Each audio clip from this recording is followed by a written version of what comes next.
Hey guys, Wolf here today. Today I want to talk about something that kind of struck me as like sort of an aha moment or an odd kind of thing in a way.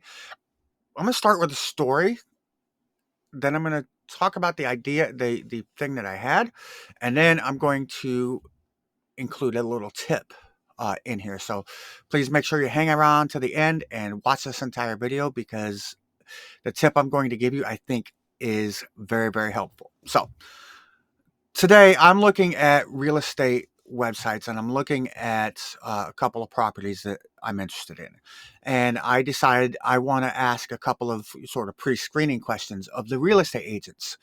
So I send them text messages only to immediately receive a message back saying invalid number could not be delivered.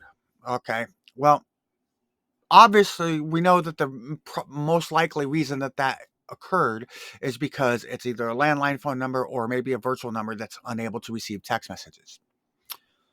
And it sort of struck me as kind of odd.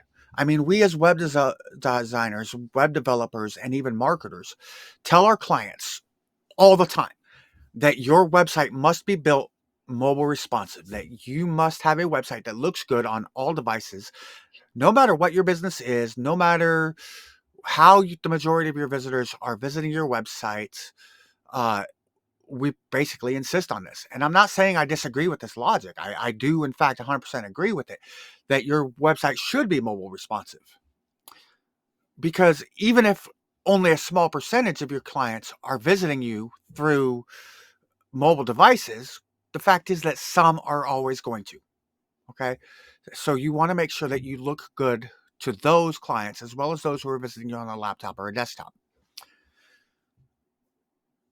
But we make this insistence and yet we don't advise the same thing, at least the majority of us don't advise the same thing when it comes to your phone number. Your phone number should also be mobile responsive. What do I mean by a mobile responsive phone number? I mean a phone number that can receive text messages. Okay. And you don't have to put your cell phone number up there for that to happen. If you're going to display it, though, if you're going to display a phone number, it should be a phone number that can receive text messages. There are options to do this. You could, of course, place your personal cell phone number up there, which I wouldn't necessarily recommend. But then there are virtual phone services like Grasshopper or Open Phone. There's several others out there. There's lots of them available. Just do a Google search, all right? And I'm not going to recommend any specific one, but these services often, most of them anyways, allow you to create a virtual phone number that can receive voice calls as well as text messages. So why would you not do that? Why would you not offer that as a potential way for your clients to reach out to you? To me, that seems like a no-brainer. It seems like there's yet another way for your clients to be able to communicate with you. And I think that is extremely important. I think it's very helpful. And I think there are certain industries where this is absolutely most applicable. One of those industries being real estate.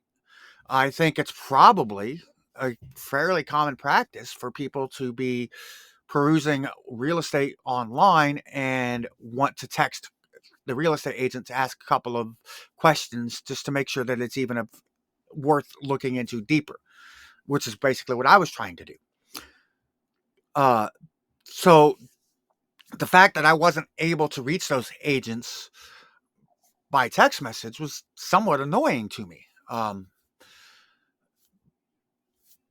And I still went ahead and gave the agents a call, but not everybody's going to always do that, you know?